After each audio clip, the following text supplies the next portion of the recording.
नमस्कार दोस्तों, आज मैं आप लोगों के लिए फिर क्या होगा उसके बाद नामक कविता के दीर्घ उत्तरीय प्रश्न लेके आई हूँ। लिखित प्रश्न के दीर्घ उत्तरीय प्रश्न। क्वेश्चन नंबर 1, माँ के घर शिशु बनकर कौन आएगा और कैसे? उत्तर, बेटे के विवाह के उपरांत वधू घर में आएगी। उनकी संतान ही शिशु बनकर माँ के घर में आएगी। वे शिशु आकाश के चमकीले तारों नक्षत्रों के समान सुंदर होंगे। क्वेश्चन नंबर 2, माँ ने मरने की बात क्यों कही? उत्तर, माँ बेटे की बात सुन सुनकर ऊब गई थी, इसलिए उसने उसे टालने के लिए मरने की बात कही। वह यह भी स्पष्ट करना चाह रही थी कि बेटे की संतान आने के बाद वह बूढ़ी हो जाएगी और एक दिन मर जाएगी। यही प्रकृति का नियम है। देखो, उसके बाद है क्वेश्चन नंबर 3, बालक की वधू की सुंदरता का वर्णन अपने शब्दों में कीजिए। देखो, उत्तर, बालक की वधू की जो कल्पना की गई है उसके अनुसार वह बहुत सुंदर है। वह सूरज से भी ज़्यादा चमकदार है। उसकी सुंदरता की तुलना चंद्रमा की सौम्यता तथा शीतलता से की जा सकती है।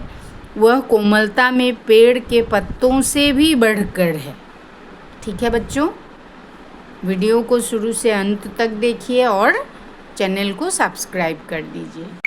नमस्कार बच्चों, आज मैं आप लोगों के लिए लेके आई हूँ फिर क्या होगा उसके बाद कविता से लिखित प्रश्न के लघु उत्तरीय प्रश्न।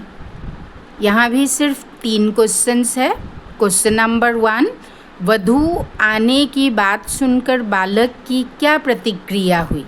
उत्तर, वधू आने की बात सुनकर बालक मुस्कुराया, परंतु तुरंत ही वह गंभीर होकर अगला सवाल पूछने लगा। नंबर 2, कवि ने शीर्षक पंक्ति को अनंत का तत्व क्यों कहा है? शीर्षक मतलब कविता का जो नाम है। फिर क्या होगा उसके बाद उसे क्या कहा है? अनंत का तत्व, उसका कोई अंत नहीं है, तत्व है वो। उत्तर, फिर क्या होगा उसके बाद शीर्षक को कवि ने अनंत का तत्व प्रश्न कहा है क्योंकि संसार परिवर्तनशील है। परिवर्तन के साथ साथ फिर क्या होगा प्रश्न नए नए रूप में सदैव उत्पन्न होता रहेगा। ठीक है बच्चों, उसके बाद है क्वेश्चन नंबर 3, अपने शिशु आने की बात सुनकर बालक किस चिंता में डूब गया? देखो, उत्तर, अपने शिशु आने की बात सुनकर बालक को चिंता होने लगी कि वे शिशु उसके नए नए खिलौने लेकर चले गए तो क्या होगा। देखो, एक के बाद एक चिंता आ ही रही है। नमस्कार बच्चों, आज मैं आप लोगों के लिए लेके आई हूँ फिर क्या होगा उसके बाद नामक कविता के मौखिक प्रश्न। ज़्यादा प्रश्न नहीं है, सिर्फ 3 है। आप लोग ध्यान से सुनिएगा और पढ़ने की कोशिश कीजिएगा यहाँ से। ठीक है, क्वेश्चन नंबर 1 में है, माँ का कौन सा उत्तर सुनकर बालक मुस्कुरा उठा? उत्तर, जब माँ ने बालक को उत्तर दिया कि सूरज से अधिक चमकदार, चंद्रमा से अधिक सुंदर और पत्तों से अधिक कोमल तुम्हारी वधू आएगी, तो बालक मुस्कुरा उठा। इसमें छोटाऊ की मात्रा होगी।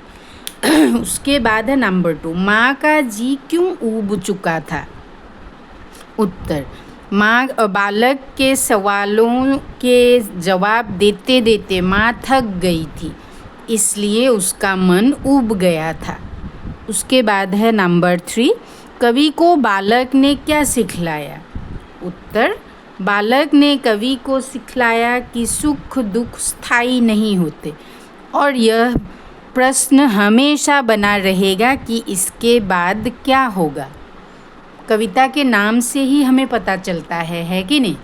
उसी तरह से आप लोग समझिए, पढ़िए और एग्ज़ाम में अच्छे मार्क्स लाइए।